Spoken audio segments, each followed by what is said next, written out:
우리가 그의 계명을 지키면 이로써 우리가 그를 아는 줄로 알 것이요 그를 아노라 하고 그의 계명을 지키지 아니하는 자는 거짓말하는 자요 진리가 그 속에 있지 아니하되 누구든지 그의 말씀을 지키는 자는 하나님의 사랑이 참으로 그 속에서 온전하게 되었나니 이로써 우리가 그의 안에 있는 줄을 아노라.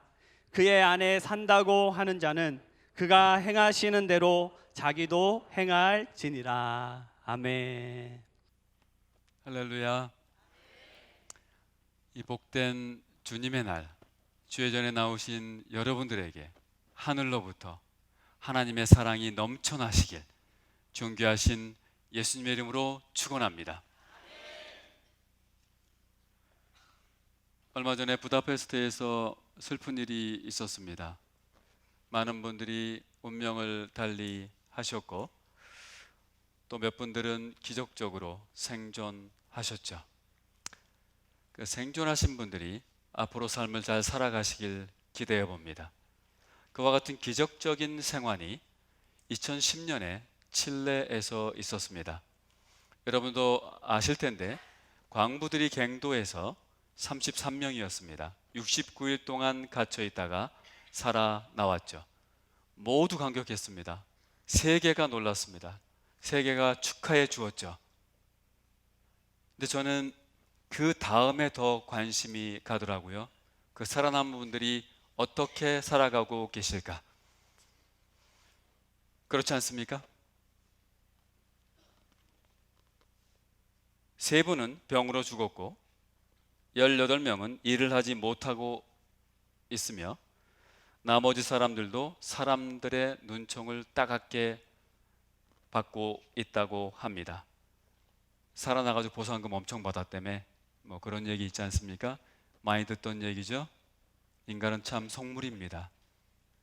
생명을 가지고 돈 얘기를 하고 있지 않습니까?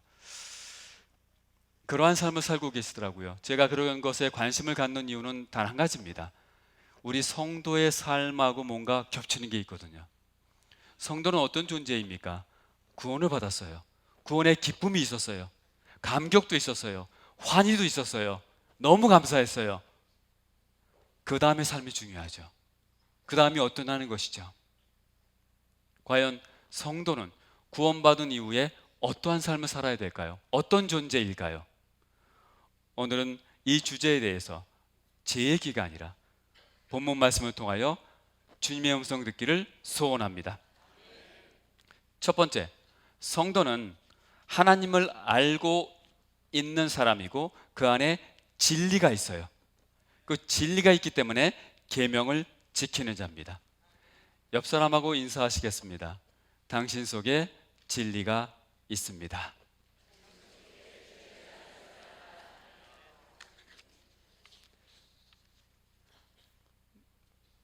옆 사람 노려보지 마시고 이렇게 잘못하면 진리거든요.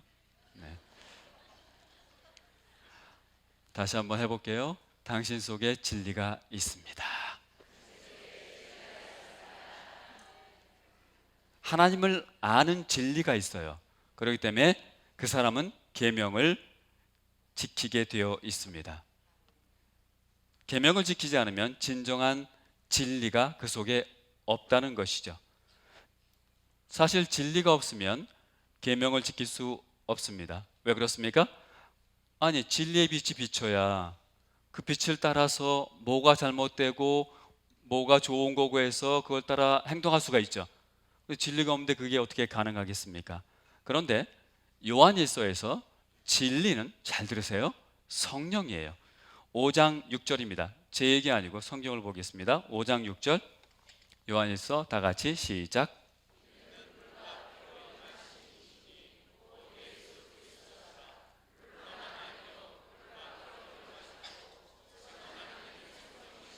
성령은 진리니라.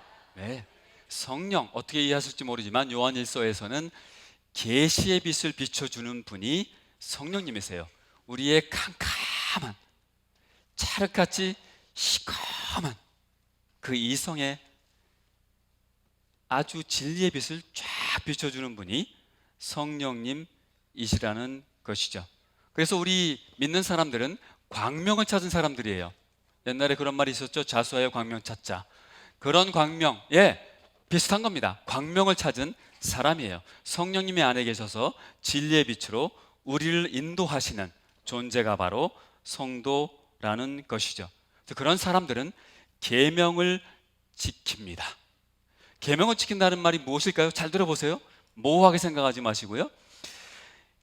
1장 5절에 보면 하나님은 빛이시라고 선언해요. 그 다음에 뭐라고 얘기하는 거 하니?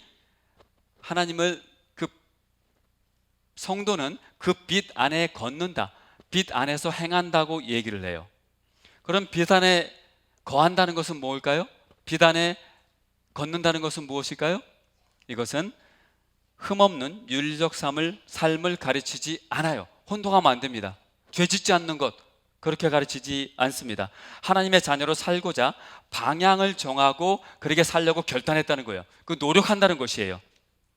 빛 가운데 사는 걸 얘기하죠. 이때의 빛은 계시의 빛입니다. 그래서 계시의 빛이 왜 중요합니까? 우리의 모습을 비춰주니까. 그래서 어디로 가야 될 줄 알게 해주시니까. 그렇게 살아가는 사람들이 바로 빛을 찾은 사람들, 진리가 있는 사람들, 성도라는 것이죠. 여기서 드러나는 사실은 계명을 지킨다는 말이 죄를 짓지 않는다는 것이 아니라는 것이에요. 여러분들 빛 안에 계십니까? 굉장히 불안하네요. 2층에 있는 성도님들, 여러분들 빛 가운데 계십니까? 아멘. 죄를 안 지십니까? 죄를 짓죠, 그죠? 그것은 자연스러운 것입니다. 왜 그럴까요? 성경이 말합니다. 제 얘기 아니고 전도서 7장 20절에 이렇게 얘기합니다. 전도서 7장 20절 다 같이 시작.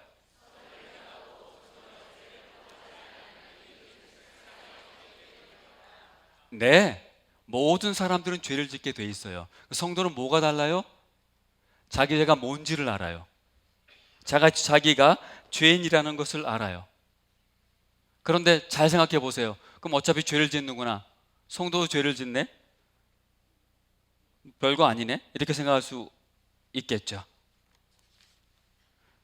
사실 이 말씀을 좀 더 이해하기 위해서는 그 당시의 배경을 살펴봐야 되는데, 요한 1서는 누가 썼습니까?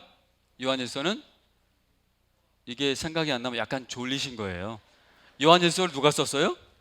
요한이 썼어요. 장로 요한이에요. 이 요한이 바로 야고보의 형제 요한입니다. 베드로, 야고보, 요한, 이 요한이에요. 요한이 썼어요. 이때에 요한이 목회를 했어요. 그래서 교회를 세웠어요. 그걸 요한교회라고 얘기합니다. 근데 이 교회에 성도들이 있다가 성도들이 저기서 일부 빠져나갔어요. 분리주의자들이에요. 교회에서 나가버렸어요.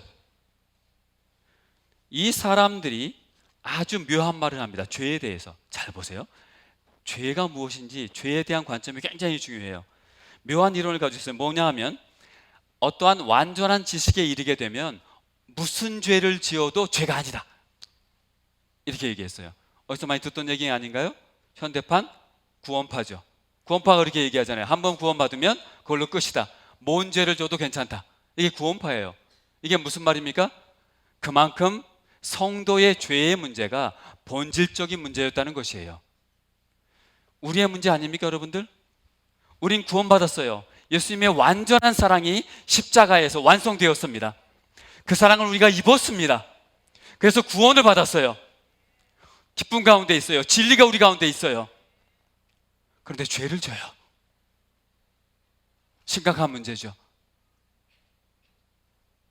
심각하게 생각해야 됩니다. 겁주십니까, 목사님? 아니요, 저한테도 하는 말이에요. 저한테도 심각한 일이에요. 목사예요. 구원받았어요. 말씀을 전해요. 찬양도 해요. 인도도 해요. 그러나 죄를 져요, 안 져요?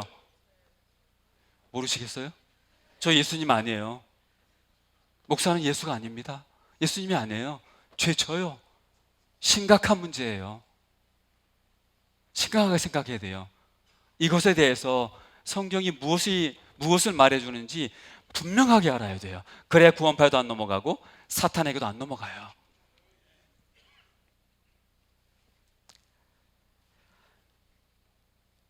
구원 이후에도 우리는 죄를 범합니다. 왜 그렇습니까?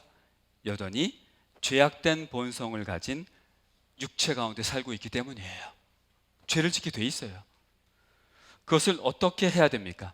여기서 우리는 예수님의 죄사함의 사역의 성격을 알 수 있어요. 예수님의 죄사함은 단순히 구원받을 때만 필요한 것이 아니라 구원받은 이후에 성도들이 살아갈 때도 필수적이라는 것이죠. 우리가 착각하는 게 뭡니까? 성도가 착각하는 게 이런 것이에요. 구원은 은혜로 받고 구원 이후의 삶은 내가 힘써서 한다. 내가 기도해서, 내가 말씀 봐서, 내가 찬양해서, 내가 헌금해서, 내가 봉사해서 이루어 간다고 생각하는 거예요. 큰 착각이에요. 거기서 뭐가 사라집니까? 하나님의 은혜가 사라져요. 하나님의 은혜가 사라지면 성도는 살 수 있습니까? 없습니까? 있습니까? 없습니까? 이게 착각이에요. 성도는 구원받을 때만 예수님의 은혜가 필요한 것이 아니라 구원받은 이후에도 예수님의 은혜가 필요한 존재인 줄 믿으시기 바랍니다. 장로 요한도 자신이 죄 없다고 하지 않아요. 여러분들, 성도는 난 죄가 없어 하는 사람이 아니라 내가 죄가 있지만 예수님이 다 용서해 주셨어. 이게 성도라는 것이죠. 죄 없다고 하는 자는 그 속에 진리가 있지 않습니다. 근데 여기서 질문이 생기는 거죠. 그렇다면 대체 성도가 믿지 않는 사람보다 나은 게 뭐야? 정체성이죠. 무슬림은 하루에 3번씩 메카를 향해 절을 하면서 무슬림이다 해요. 여러분들은 기독교인이다. 정체성 뭘 가지고 합니까? 예배 나오는 겁니까? 그걸로 족합니까? 무언가요? 성도는 뭐가 다른가요? 똑같이 죄를 짓지만, 죄를 범하지만 성도는 믿지 않는 사람과 무엇이 다른가요?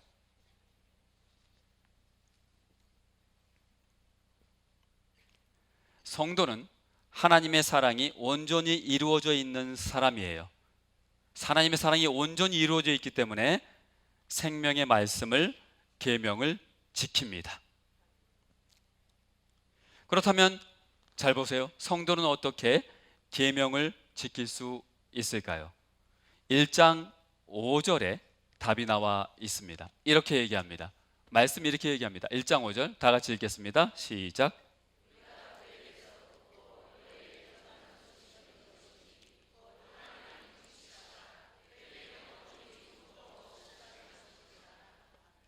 네, 조금도 없으세요. 그래서 하나님의 사랑을 힘입은 사람은, 하나님의 사랑을 온전히 가지고 있는 사람은 계명을 지키게 되어 있다는 것이죠. 하나님의 사랑인데요, 이것은 두 가지로 생각할 수 있습니다. 하나님을 향한 사랑. 성도는 누구를 사랑하는 사람이에요? 하나님을 사랑하는 사람이에요. 두 번째는 뭡니까? 하나님이 주시는 사랑. 성도는 어떤 존재입니까? 하나님이 주시는 사랑을 받아 누리는 존재예요. 그렇게 돼서 결국은 두 가지가 통합이 됩니다. 하나님의 사랑을 힘입은 사람으로서 성도는 하나님을 사랑할 수 있어요. 하나님의 사랑을 힘입어서 형제를 사랑할 수 있다는 것입니다. 여기에서 오해하면 안 되는 점이 있습니다. 마치 하나님의 사랑이 온전해지기 위해서 말씀을 지켜야 한다고 생각하는 거죠. 이게 캐톨릭이 가르치는 거죠. 계명을 지켜라, 선행을 해라, 그러면 하나님의 사랑이 완전해진다, 이렇게 얘기하죠. 그와는 반대로 하나님의 사랑이 성도의 마음에 온전하게 되어 있다면 자연히 그의 말씀을 지킨다는 것이에요. 주안점은 무엇입니까? 하나님의 사랑이 성도 마음속에, 성도님들 마음속에 온전하게 되어 있느냐 하는 문제예요. 그러면 자연스럽게 계명을 지킬 수 있다는 것입니다. 뒤집어 얘기하면 그렇지 못하면 계명을 지키지 못한다는 것이죠. 하나님의 사랑이 온전히 이루어져 있다는 말은 하나님의 사랑의 목적이 완성되어 있다는 것이에요.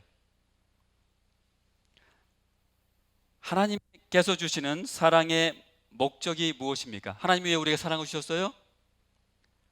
계명을 지키도록 그렇게 해주신 거죠. 하나님의 사랑은 무한합니다. 하나님의 사랑은 무한해요. 그러나 맹목적이지 않아요. 목적이 있어요. 그 목적이 무엇이에요?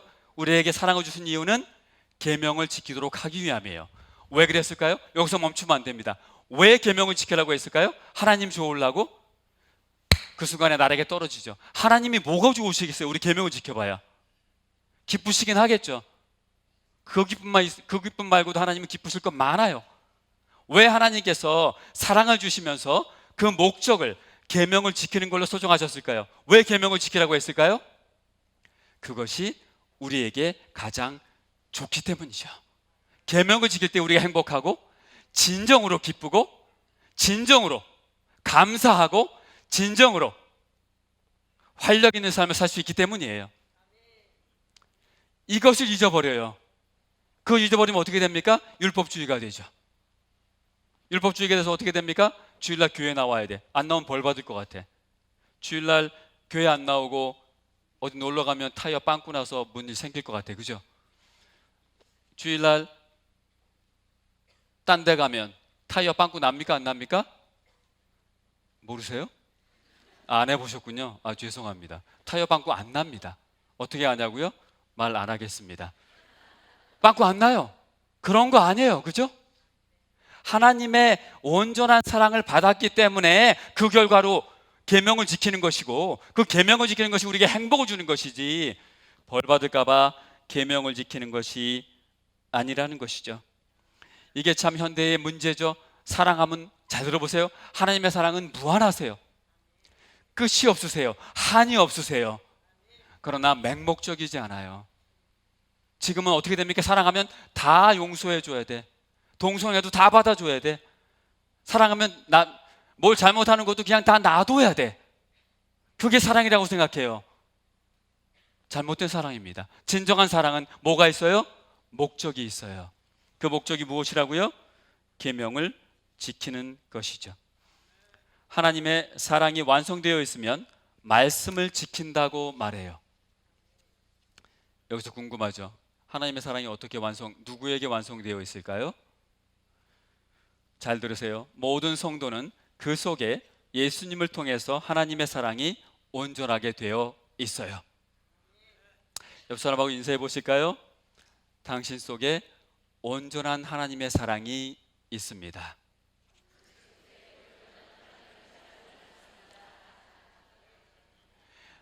예수님의 사랑은, 십자가 사랑은 온전한 사랑이에요. 그 사랑을 우리가 받았습니다. 성도는 온전한 사랑을 그 속에 가지고 있어요. 따라서 모든 성도는 계명을 지키게 되어 있습니다. 근데 이게 무슨 의미일까요?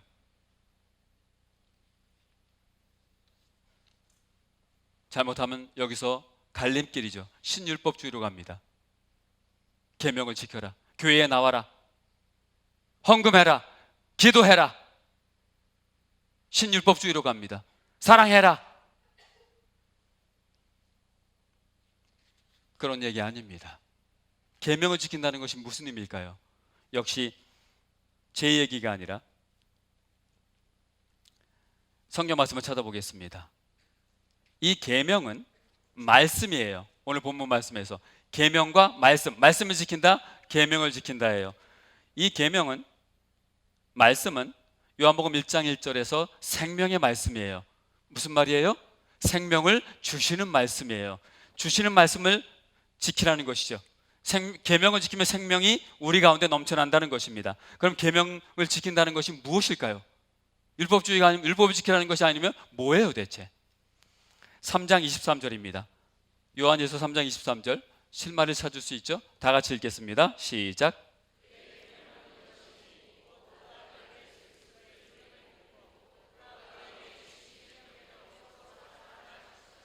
두 가지를 얘기합니다. 믿음과 사랑이에요. 계명을 지킨다는 건 뭐예요? 두 가지로 다 통합됩니다. 믿음과 사랑이에요. 첫 번째는 믿음인데, 그 믿음의 내용이 중요하죠. 믿음이 뭡니까?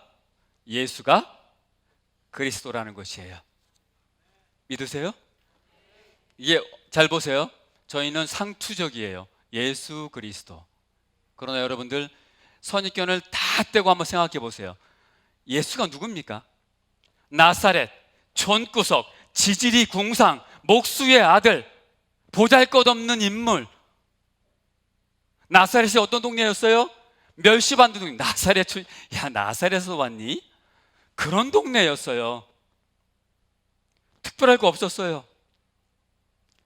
그렇게 육신을 입고 온 예수가 하나님의 아들이라고 얘기해요.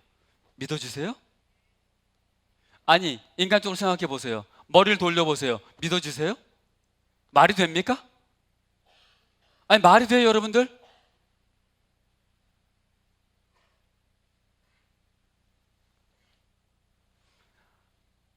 하나님이 누구세요?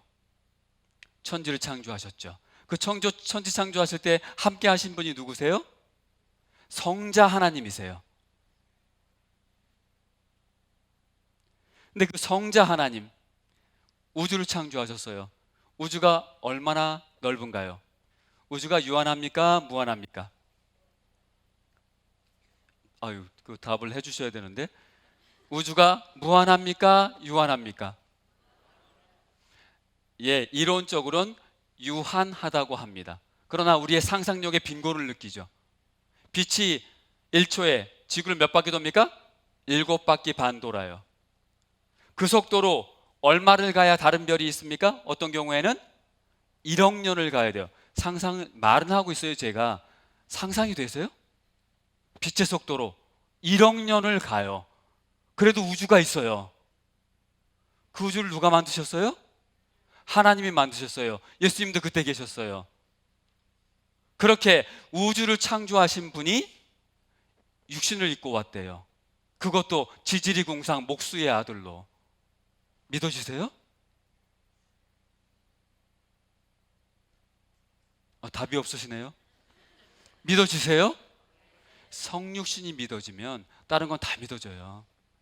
실감이 안 나시는데 여러분들, 예를 들게요. 이런 거예요. 여러분들에게 아들이 있어요. 저도 아들이 있어요. 그런데 아들에게 지렁이를 구하기 위해서 지렁이가 되라고 하는 거예요. 할 수 있겠어요? 저는 못합니다. 제 아들 지렁이 되게 못해요. 그와 같은 걸 하신 거예요. 그거보다 더한 걸 한 거예요. 우리는 감상적이에요. 낭만적이에요. 뭘 얘기합니까? 말구에 태어나신 예수님. 그러나 말구유 이전에 육신을 입었다는 것 자체가 하나님이신 성자에게는 너무나 고통스러운 일이에요. 단적으로 얘기해 볼까요? 화장실도 가야 돼요. 그 우주를 창조하신 분이 화장실 가야 돼요. 얼마나 불편했을까요? 하나님 자신이 말이에요. 그런데 하나님이 그 성자를 육신을 입혀 이 땅에 보내세요. 왜 그랬을까요? 우리를 사랑하셨거든요. 육신을 입혀서 아들을 보내신 이 성육신이야말로 하나님의 사랑의 극치입니다. 그렇게 육신을 입고 와서 이 땅에서, 거기다가 지지리궁상 빈곤하게 살고, 거기다가 어떻게 됐어요? 마지막에 십자가에서 수치스럽게, 십자가 영광스럽습니까? 영광스러운 뭐 잘못 생각하고 계신 거예요. 십자가가 뭐예요? 그 당시에 로마 시민권자는 아무리 연쇄살인을 해도 십자가 처형은 안 했어요. 식민지 국가 시민 중에서, 그 중에서도 극악무도한 사람들만 십자가에 달렸어요. 옷 다 벗기고 처참하게. 생각해 보셨습니까? 그 예수가, 그 나사렛 예수가 하나님의 아들이라고 말하는 거예요. 그리고 메시아라는 것이에요. 이것을 믿으라는 것이에요. 그것이 계명을 지키는 것이라고 얘기를 해요. 그것이 계명이라고 얘기해요. 왜 그럴까요? 그 성육신에 들어있는 하나님의 사랑을 알면 형제를 사랑할 수 있거든요. 옆에 있는 사람을 사랑할 수 있거든요. 그것을 알지 못하면 사랑할 수 없습니다. 성도의 차이점은 무엇입니까? 그 하나님의 사랑을 알기 때문에 그 사랑이 너무나 감사해서 옆에 있는 형제 자매, 내 아내, 남편, 친구, 또한 교회의 성도들을 사랑하는 거예요.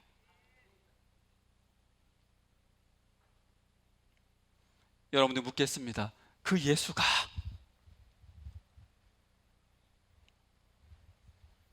여러분들의 구세주임을 믿습니까? 이것이 계명이에요. 진심으로 믿으라는 것이에요. 말이 아니라, 그런 척 하는 것이 아니라. 저 같은 목사가 더 위험하죠, 그죠? 말씀을 가르치고 설교하고 찬양하고, 그러니까 내가 마치 그런 줄 알아요. 입에서 나오는 거 말고 마음에서 성령 신하신 예수 속에 들어있는 그 하나님의 사랑을 충만하게 느끼라는 것이에요. 이것이 계명을 지키는 거예요. 좀 이상하죠, 그죠? 예배드려라, 헌금해라, 그럴 것 같은데 그거 얘기 안 해요. 뭐하라 그래요? 예수님을 믿어라. 왜요? 믿어야 행할 수 있거든요. 믿어야 계명을 지킬 수 있거든요.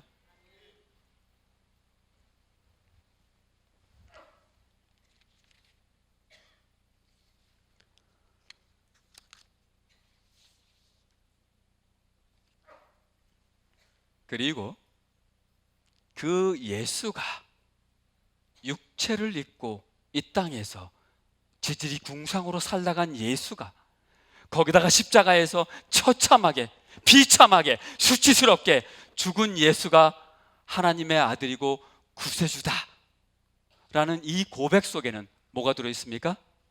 예수님의 부활이 들어있어요. 그런 예수가 메시아가 될 수 있는 것은 왜입니까? 부활했기 때문이에요. 여러분들 부활이 왜 중요합니까? 이렇게 생각할지 몰라요. 죽었다가 살았잖아. 죽었다가 사는 사람 많습니다. 나사로도 있고요. 가인성 과부의 나인성 과부의 아들도 있어요. 거기다가 세계적으로도 많아요. 사례가 죽었다 사는 사람 많습니다. 예수가 죽었다가 살았다는 게 그 자체는 별 의미가 없어요.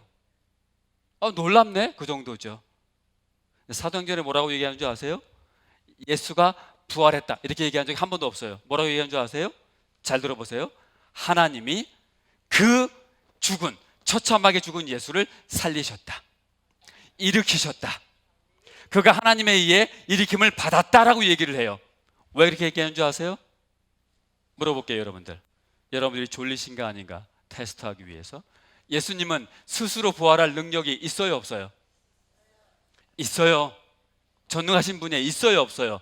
그런데 그렇게 하지 않으셨어요. 왜? 하나님이 살리게 했어요. 왜 그랬을까요? 이게 뭘 나타내는 웅변적인 얘기입니까? 뭘 선언하는 거예요? 너는 죄가 없다, 죄 없이 죽었다. 죄의 삭시 죽음이잖아요, 그죠? 죄 없이 죽었다. 그래서 하나님이 일으키신 것이 중요한 것이에요. 그렇게 하나님께서 우리의 구세주가 되셨다는 것이에요. 이것을 믿으라는 겁니다. 그래야 계명을 지키고 세상을 이길 수 있다는 것이죠. 이걸 요한일서 5장 4절에서 5절입니다. 제 얘기 안 해요. 지금 제가 제 얘기 거의 안 하고 있습니다. 일부러 안 하고 있습니다. 제 말 나갈까 봐. 가짜는 인간이 여기서 무슨 말을 하겠습니까? 요한일서 5장 4절에서 5절에 나오는 그대로 내용입니다. 읽어볼까요? 다 같이 읽겠습니다. 시작.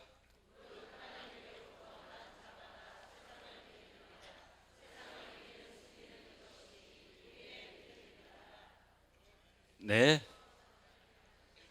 예수께서 하나님의 아들이심을 믿는 자가 아니면 세상을 이기는 자가 누구냐? 아멘.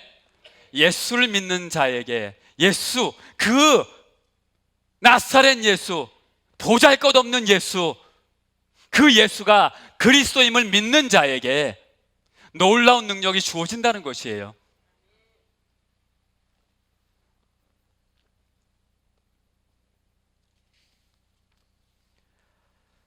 이제 한 얘기를 나눠보려고 합니다. 그리고 마치겠습니다. 우연히 TV를 봤습니다. 어느 부부 얘기입니다. 과일 행상을 합니다. 낡은 트럭을 가지고. 남편은 뇌졸중 때문에 반신불수입니다. 불편한 몸을 가지고 10년이 넘게 부부가 같이 살아갑니다. 공원에 텐트를 치고 삽니다. 근데 이 남편이 참 나쁜 사람이에요. 도박해가지고 돈 다 날려먹었어요. 몇 억씩. 그 아들이 하나 있는데 고1이에요. 외삼촌 집에 가 있어요. 그 외삼촌은 돈이 많습니다. 돈을 줄 수가 없어요. 너무 미워서. 자기 돈도 다 날려먹었거든요. 그리고 이 아내에게 와서, 여동생이죠, 자기의, 이혼하라고 강요합니다. 이혼해! 이혼하면 집 사줄게. 새 출발해. 저 같으면 이혼했을 것 같아요. 여러분은 어떠신가요? 고개를 끄덕거리지 마시고요, 마음속으로 그런 상황이면 저 용서 못할 것 같아요. 차라리 아들을 선택하겠어요. 제가 이혼하고.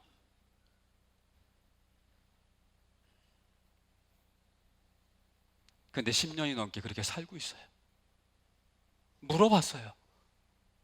왜 그러세요?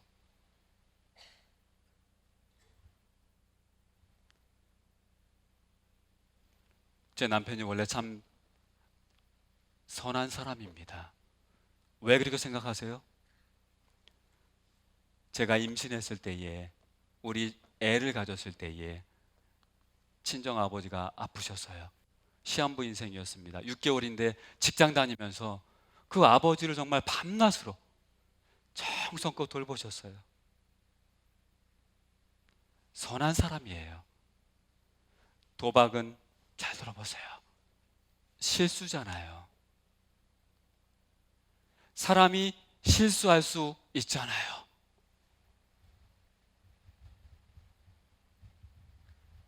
용서해야죠.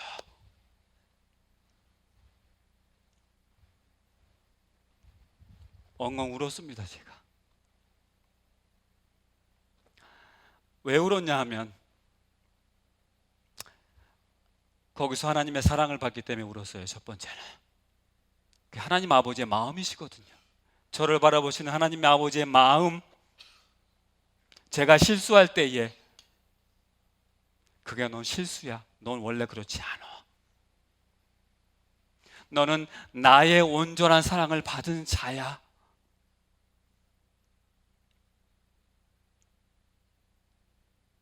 그게 하나님 아버지의 사랑 아닙니까? 하나님 아버지의 사랑을 느꼈어요, 거기서. 그래서 울었어요.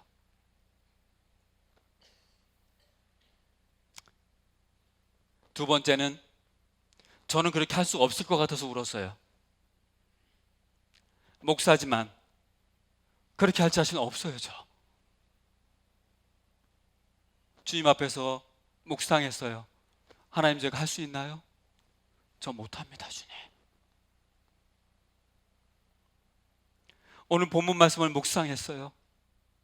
성육신을 묵상했어요. 깨달았어요. 성육신 속에 들어있는 하나님의 그 온전한 사랑을 내가 지금 잊어버리고 있구나. 그래서 그 부인처럼 살기는커녕 그거보다 훨씬 못한 거, 피해를 줘도 피해버리고, 쉽게 비난하고 멀리하고, 그러고 있는 저 자신의 모습을 봤어요. 한없이 울었습니다. 하나님의 그 사랑을 내가 잊어버리고 있구나. 말로는 성육신을 가르치지만, 성육신 속에 들어있는 하나님의 사랑을 가르치지만, 내가 그 사랑을 내 걸로 온전하게 내 마음속에 지니고 있지 못하는구나.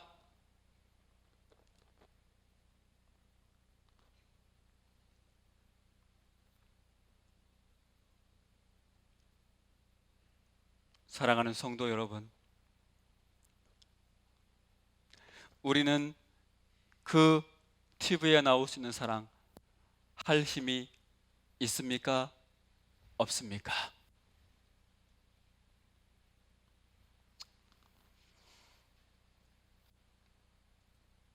없습니다.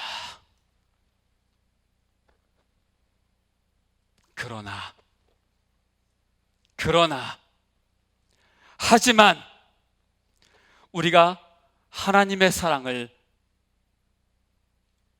아들을 보내시기까지 너무나 사랑하신, 독생하신 예수를 육신을 입혀서 이 땅에 보내기까지 사랑해 주신,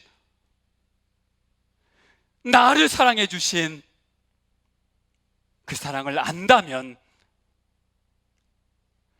그와 같은 사랑을 할 수 있지 않을까요? 아니, 할 수 있어야 되지 않을까요? 나는 못하지만, 나는 안 되지만, 나는 형편없지만 내 안에 계신 온전한 하나님의 사랑, 그 사랑 때문에 힘있게 살 수 있고, 어둠 가운데서 일어날 수 있고, 좌절 가운데 힘차게 털고 일어날 수 있는 존재, 다시 하나님께 돌아갈 수 있는 존재가 성도인 줄 믿습니다. 이렇게 우리가 성도로 능력 있게 살아가기 위해서는 항상 진리의 계시의 빛을 받아야 됩니다. 진리를 누가 깨닫게 해주신다고요? 성령님이요. 성령님이 깨닫게 해주세요. 여러분들 안에 성령님이 계신 줄 믿습니다. 옆 사람하고 인사하실까요? 당신 속에 진리의 성령이 계십니다.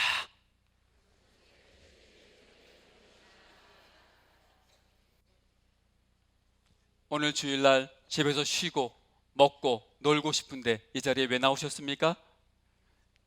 말씀 들으러 나오신 줄 믿습니다. 말씀을 사모하고 나오세요. 우리 정기성 목사님 얼마나 정말 주님을 사랑하고 성령 충만하고 말씀에 충만한지 몰라요. 의무감에 나오지 마시고 주일날 교회에 나오실 때에 목사님을 통해 주시는 주의 말씀을 사모하고, 깨달음을 사모하고, 능력 주시는 걸 사모하고, 그렇게 나와서 예배에 참여함으로 능력을 받아, 성령의 능력을 받아 하나님이 기뻐하시는 진리의 삶을 살아가는 여러분들 되시기를 존귀하신 예수님의 이름으로 축원합니다.